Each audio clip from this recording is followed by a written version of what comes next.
Hi, I'm Leilani, and thanks for joining me for another episode of Leilani Drinks the Brown Stuff, which I do in my backyard. Tonight's episode is brought to you by my beast and his Queen Photo Whiskey of the Month Club that I am so happy to be a part of and just will not ever give it up. It's the best Christmas gift ever. One full bottle of whiskey every month. Yes, please. So tonight, I'm so excited because this is so different. And he found something so super cool that just came out into the market this year. Sometime in May, they made their big announcement. But we are getting into Abasolo. And it is a Mexican corn whiskey. It is 86 proof, 43% ABV. Already with those numbers, what are we doing? What's gonna happen? I mean, usually with the regular whiskeys, it's like 90, 80, 86? Come on, Mexico. I love what you're doing already. Now they go ahead and use nothing but non-GMO Mexican corn called cacahuatintle corn, and they call it like a peanut corn because of its large, bulky kernels that only grow 7,000 feet above sea level, and it's grown by these local farmers that cultivate it and grow it and have passed down this kind of corn growing for 200 years in the valleys of the states of Mexico, Pueblo, and you guys are gonna kill me, Tlaxcala. Yes, I think that's how you say it. I'm just going to say it like that. And that's what it's going to be tonight. Because I've been practicing, but practicing doesn't always make perfect. They use a 4,000-year-old cooking technique that was used by the Aztecs and the Mayans. And it's called nixtamalization. Woo! And it's so super interesting and cool. We just got to talk about it. Because when do we get a Mexican corn whiskey? Never. This cacahuatintle corn, they allow it to dry before they harvest it in the field. They separate the grain from the cob by trimming the base, which is, usual. They bring it to a near boiling point in this lime water alkaline solution until the kernels are soft and the hulls dissolve. From there, they rinse it off with some nice fresh water bathing kind of process, and then they dry it with hot air. They toast it, roast it in a adapted coffee roaster for like 4 hours. And from there, then they crush it in their stone tortilla mill until it's like this fine flour. And that, my dear friends, is just the base of how they start to make this whiskey. It is crazy. It is fascinating. It is interesting. And I am so excited to try it tonight. They age it in a toasted new and used oak casks.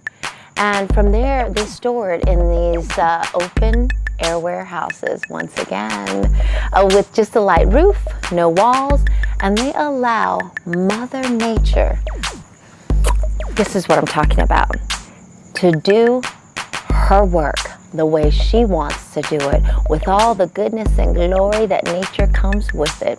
So come on, Mexico, let's go ahead and try this corn whiskey because I'm too excited. Now, I want you guys to take a look at this super cool bottle because obviously Mexico is known for its tequila and they have wonderful bottles there.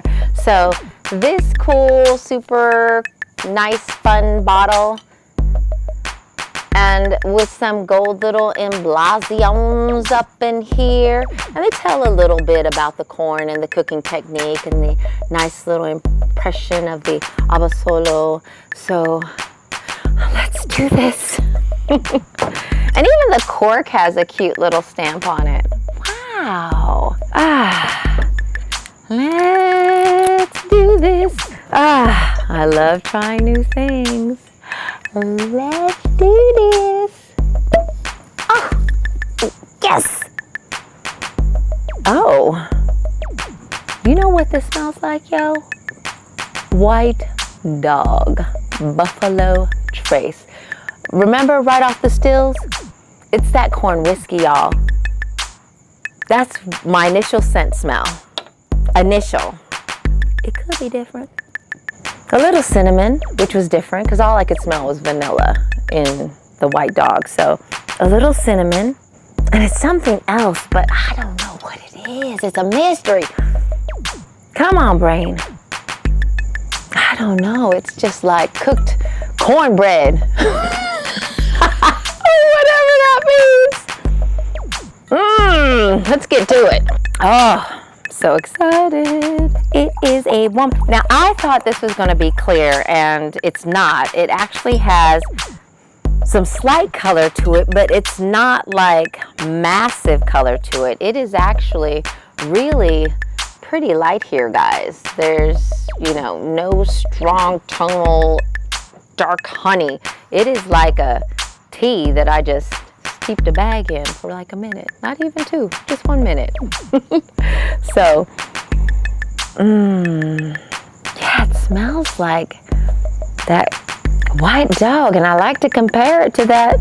That's a good comparison, so I'm not mad at it. Before I drink this, though, this distillery works directly with the local farmers. There's no intermediaries. There's no red line, red tape, no middle person trying to handle everything.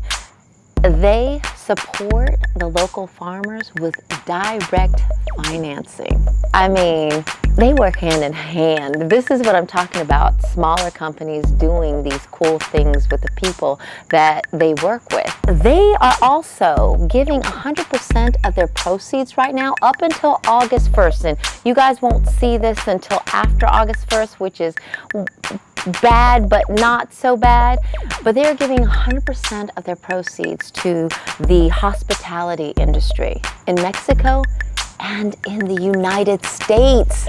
We talk about companies not doing things and not doing much, and this is the difference between cool little local family wanting to do things and change things, especially at a time when it's crazy hard for our industry of food and hospitality. So big ups to this company. So even if you end up finding out about this afterwards, go support this company that works directly with the farmers, this company that wants to help and support the U.S.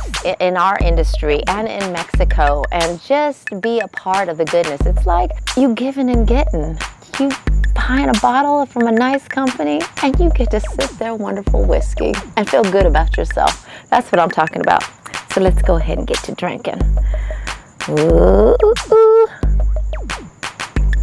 Holy moly, if that's not an experience in your mouth, there is a whole different profile. I heard what I just said, and yes, I meant every last bit of it. It is a different experience in my mouth, and I'm enjoying it right now. So there is no, as much as I can smell the slight bit of sweetness, I don't taste it. It's not a prominent taste. It is definitely a unique farm to table, farm to bottle, farm into my belly whiskey. I don't even know how to describe this experience, but y'all need to try it at least once in your life. It is wonderful. It almost tastes like water. And then you can feel the tingle come. And then it's just already sliding down your throat. And I like it. Woo! 86 proof? Come on. Yeah, it is crystal. And you can taste that interesting corn. Slightly feels like it's toasted. Nothing sweet about it. That little cinnamon nutmeg thing going on. And just fun. Oh my God. I'm going to have to say, Leilani drinks the brown stuff, has to give this, let me take one more sip because I have to try to make sure. I'm not a big fan of the smell. I'm just not. There's the sweetness with smells that I just don't like most of the time. But this taste, holy crap, that's just easy. Leilani drinks the brown stuff is gonna give Abasolo 4.5 kisses. Something like that. So you guys, for this great cause and this awesome, cool bottle of whiskey that just stands for more than just whiskey, but community and life, you gotta get you some. And maybe not share it, because I'm not gonna share it. Cheers.